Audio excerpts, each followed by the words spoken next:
Welcome to Man Does Tech, where I solve the problems you didn't even know you had. You start by opening the Google Docs app and signing into the Google account you will use. Tap the plus sign to create a new document or pick one from recent. This gets you editing now. Once done, enable offline access for any file you need without internet.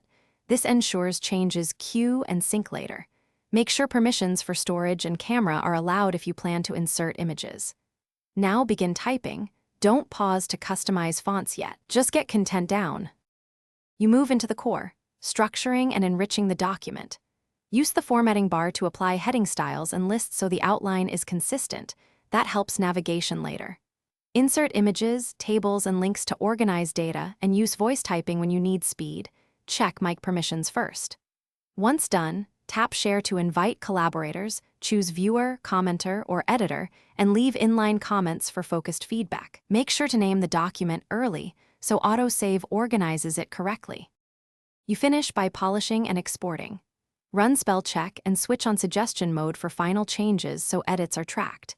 Make layout adjustments, page setup, margins, and header/footer before downloading as docx or PDF for distribution.